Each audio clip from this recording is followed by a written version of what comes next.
Hello everybody, it's Melanie coming to you from the Outer Banks, North Carolina with my buddy Lucky Dunbar, and he's out grazing some grass on this beautiful, beautiful Mother's Day. You can't beat it with a stick, you just can't.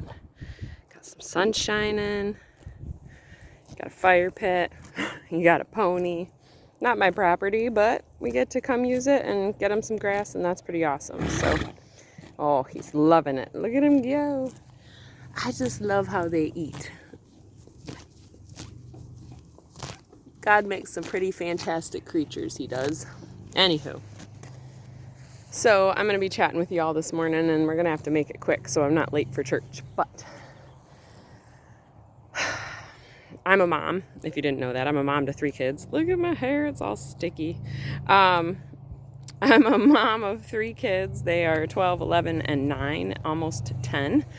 And I've learned some fantastic things about children over the years in this decade and change of momming.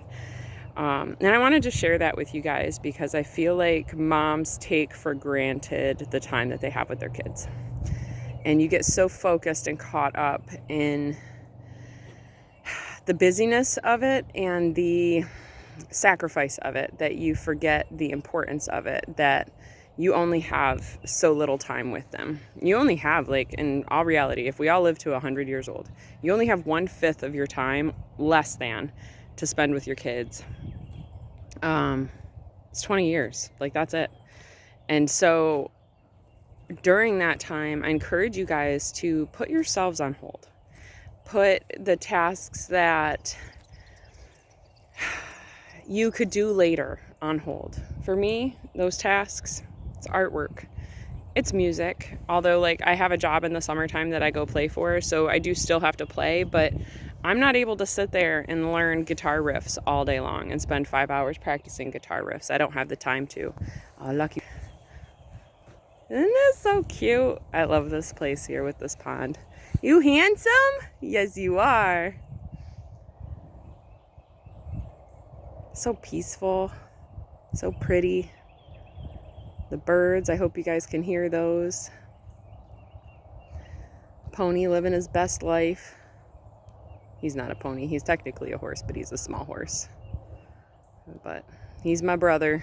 I've had him for 20 years, guys. 20 years and 3 weeks I've had this boy. And I wouldn't trade it for anything. He's changed my life in so many ways. Broke my back, changed my life. It's been a journey, but I wouldn't change it. Anywho, so I encourage you guys as moms to put yourselves on hold. You can do all of the things that you want to do right now. You can do those when your kids go to college. All of the things that all the TV you want to watch, and all of the video games you want to play, and all of the crafts you want to make, and all of the artwork you want to create, all of the friends you want to hang out with, all of the things. You can do that when their kids are grown. And by the time they're teenagers, they're pretty grown, they're pretty self-sufficient, and they're not really interested in hanging out with their parents as much. So you really have such a limited amount of time, depending on how you spaced your kids and all of that. But there's some turtles out here in the pond. I'm on the dock. Somebody left a paddleboard in here. We have such a limited amount of time. And so on this Mother's Day, I know you're tired. I know you sacrificed a lot. I know that you are feeling selfless, you're giving all of y'all to everybody, and that's kind of what we're here to do in the time that God gifted us to do that. And if you're a mom, it is a gift, it is a privilege, because not everybody is awarded that gift and privilege. It's only to some folks that are lucky at this point, because the government and the world's people have done a really good job of quietly sterilizing people through hormones in the water sources and hormones in the food. So if you are a mom, it's a privilege, and find your gratitude for it and find a way to be a better parent. So it took me a journey of the last 5 years, and it all started, I've got to do a whole separate video on this, but why I realized that there was a spiritual journey in this life, because I had become like an atheist. I just didn't really believe in any of it. But in my journey of hospice, I realized that there were two different worlds that we go to after this one.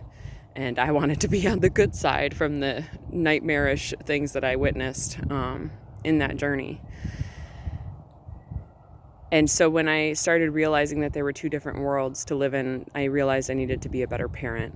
And when we started homeschooling, it got really hard to be a better parent because I was surrounded by my kids like 24/7, even like in the nighttime, surrounded by my kids. There's been many nights where we have a king size bed and a small bedroom. So there's like just enough space to like walk down the one side, walk down the other side, and walk down the other side. We live in like vacation home. So there's no closet space. There's very limited room because it's meant to be just a place to sleep. And then you go out and you do life elsewhere, which is fine because I'm not at my house a lot anyways. I just go there to sleep. But there was a point in time where I had one kid here, and one kid here sleeping on the floor. And we called it the flop house. And it was what it was. Chris and I had lost a lot of our privacy, a lot of our intimacy during that time, but it was something to give up so that they could feel comforted in what they were going through and the changes that they were going through and the bad dreams that they were having. They at least felt comforted. So I'm an artist. I'm a musician. I'm somebody that loves to be creative. But if it means taking time away from my kids that I'm never going to get back again, I would rather spend it with my kids. I would rather enjoy it with my children. And I hope that that message gets to you guys. Put these phones down. And I know it's like ironic that you're watching this video on a phone right now, but put the phones down and put the computers down and enjoy the time with your children. And with all of this said, I'm going to go, but I've got a friend that wants to say hi. Look at you! You little handy dandy turtle friend. Look at you, you're just floating. He's coming to say hi. Hello. Is it good morning? I love his little face. He looks mad. Oh, so cool. We're so blessed to be here, guys. God made so many incredibly amazing creatures.